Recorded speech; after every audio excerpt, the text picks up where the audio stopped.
I discovered a hidden camera while I was showering at the hotel. The steam from the shower swirled around me, clinging to the cool marble tiles and carrying the faint scent of lavender from the complimentary toiletries. I closed my eyes, letting the warm water cascade down my back, washing away the fatigue of a long day of travel and business meetings. I was in Chicago, attending a conference for my tech startup, a whirlwind of presentations, networking events, and too much caffeine. The hotel, a sleek, modern tower overlooking the city, was supposed to be an oasis of luxury, a sanctuary where I could unwind and recharge. But as I reached for the shampoo, my gaze fell on a small, black device tucked discreetly into the corner of the shower stall, its tiny lens gleaming ominously in the steamy air. My heart lurched, the blood draining from my face, leaving me lightheaded, my stomach churning with a mixture of nausea and a primal fear that turned my insides to ice. It was a camera. A hidden camera, strategically positioned to capture every inch of the shower stall, its silent, unblinking gaze a violation of my privacy, my dignity, my sense of safety. Adrenaline surged through me, a fight-or-flight response kicking in, my mind racing, scrambling to process the horrifying reality of what I'd just discovered. Some sick, twisted individual, had deliberately placed a camera in my hotel room intending to secretly record me, to exploit my vulnerability, to turn my private moments into some sort of perverse entertainment. I wanted to scream, to rip the camera from its hiding place and smash it into a million pieces. But a calmer, more rational voice whispered in the back of my mind, urging me to stay calm, to think strategically. I forced myself to take a deep breath, the steam from the shower mixing with the icy fear that gripped me. I had to get out of there, had to find help, had to make sure this creep didn't get away with his crime. But first, I needed evidence, proof that would stand up in court, that would ensure this wasn't just dismissed as a misunderstanding, a figment of my overactive imagination. Carefully, my hands trembling with a mixture of adrenaline and disgust, I reached for my phone, which I'd left on the bathroom counter, its camera lens pointed strategically at the shower stall. With a shaky hand, I captured a few photos of the hidden camera, its location, its angle, every detail that could help identify the perpetrator. It was a small act of defiance, a way of reclaiming a sliver of control in a situation that felt utterly out of my control. Then, wrapping myself in a towel, my heart pounding against my ribs like a trapped bird, I fled the room, the scent of lavender now a sickly reminder of the violation I'd just endured.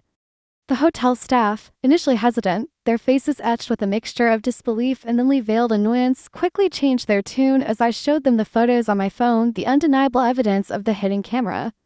The manager, a woman whose carefully crafted mask of professional composure couldn't quite hide the horror in her eyes, immediately called the police, her apologies profuse, her assurances of a full investigation ringing hollow in the face of the violation I felt. The police arrived, their faces grim, their questions sharp, professional. They meticulously documented the scene, their movements efficient, their presence a strange source of comfort in the midst of the chaos. The camera, carefully removed from its hiding place, was bagged as evidence, its memory card a potential goldmine of information that would hopefully lead them to the perpetrator. They dusted for fingerprints, interviewed the cleaning staff, reviewed security footage, their thoroughness a testament to the seriousness of the crime. The detective assigned to my case, a seasoned officer with a world-weary demeanor and eyes that seemed to have seen it all, assured me that they would do everything in their power to find the person responsible. But as he spoke, I couldn't shake the feeling that this was just another case, another statistic, another example of the kind of violation women endure far too often, their experiences dismissed, minimized, their trauma relegated to the shadows. I refused to let that happen. This wasn't just a crime against me. It was an attack on every woman who had ever felt unsafe, vulnerable, exploited. I wouldn't let this creep hide behind the anonymity of a hotel room, behind the assumption that he could violate my privacy and walk away unscathed. I became obsessed with the case, my initial fear and disgust morphing into a steely determination to find the perpetrator, to bring him to justice. I spent hours poring over the hotel's guest list, their faces a blurry mosaic of potential suspects. I scoured online forums, researching hidden camera technology, learning everything I could about the twisted minds who used it to prey on unsuspecting victims. Days turned into weeks, the investigation seemingly stalled, the police tight-lipped, their updates a frustrating blend of vague assurances and bureaucratic jargon. My frustration grew, fueled by a burning sense of injustice and the gnawing fear that the perpetrator, emboldened by his perceived anonymity, was continuing his sick, twisted game. I refused to be a victim. I refused to let this experience define me, to cripple me with fear and paranoia. I channel my anger into action, turning my obsession into a weapon, my determination fueled by the knowledge that I wasn't alone, that countless others had endured similar violations, their voices silenced, their experiences dismissed. I started by researching online forums, connecting with other victims of hidden camera crimes. Their stories, their shared outrage, their determination to fight back solidify my resolve. I wasn't just fighting for myself. I was fighting for all of us, for the right to feel safe, to reclaim our privacy, to hold those who violated us accountable. I learned about the latest technology used to detect hidden cameras, investing in a device that could scan for radio frequencies and electromagnetic fields, the telltale signs of these insidious devices. I practiced using it in my own apartment, my initial trepidation giving way to a sense of empowerment, a feeling of taking back control. Armed with my newfound knowledge and my trusty detector, I returned to the hotel. The manager, her face etched with a mixture of guilt and apprehension, reluctantly allowed me access to the room where the camera had been found, her assurances of a thorough cleaning and security upgrade ringing hollow in the face of my determination. I meticulously scanned every inch of the room, my heart pounding with each beep of the detector, my senses heightened, my mind hyper-aware of every shadow, every reflection, every potential hiding place. And then it happened. A faint beep, a steady pulse of energy emanating from behind the wall-mounted television. My breath caught in my throat, my hands trembling with a mixture of excitement and apprehension. I carefully removed the television from its mount, my heart pounding against my ribs, my mind racing with possibilities.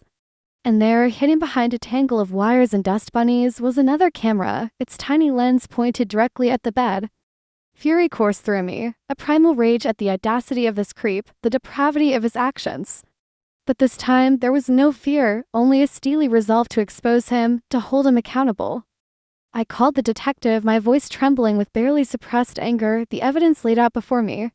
He arrived within minutes, his initial skepticism giving way to grim satisfaction as he examined the second camera, its existence confirming my suspicions, validating my relentless pursuit of the truth. This wasn't just a random act of voyeurism, it was a carefully planned, systematic violation, a pattern of predatory behavior that had likely targeted countless unsuspecting victims. The investigation shifted into high gear. The hotel, now facing a potential lawsuit and APR nightmare, became surprisingly cooperative, providing access to security footage, guest records, and even employee files. I worked tirelessly alongside the detective, poring over hours of grainy footage, cross-referencing names, dates, and room numbers, my determination fueled by a burning desire for justice. The breakthrough came unexpectedly. A pattern emerged in the guest records, a single name appearing repeatedly over the past year, always booking the same room, always staying for a single night, always checking out early in the morning. The name was familiar. Richard Evans, a freelance IT consultant who had worked for the hotel on several occasions, his expertise granting him access to the hotel's security systems, its wiring, its blind spots.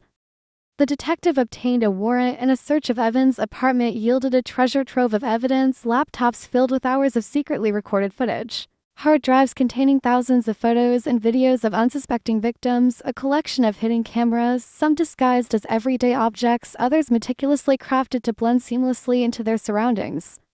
The trial was a media circus, the public horrified by the scope of Evans' crimes, his seemingly normal facade masking a depraved, predatory nature.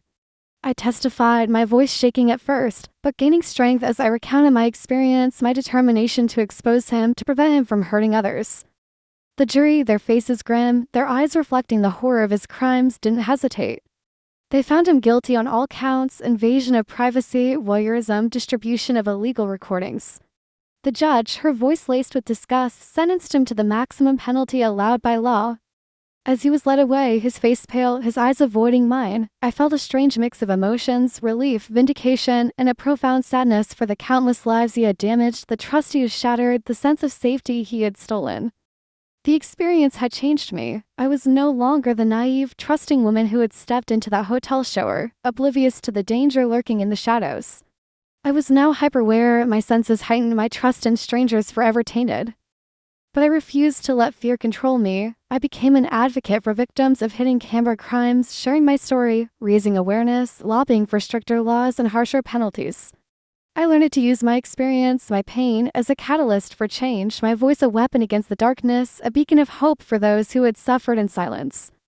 And as I stood before a crowd of survivors, their faces reflecting my own journey, their strength mirroring mine, I knew that the true victory lay not in the courtroom, not in the punishment of a single perpetrator, but in the collective power of our voices. Our shared determination to break the silence, to reclaim our privacy, to create a world where every woman could feel safe, respected, and empowered.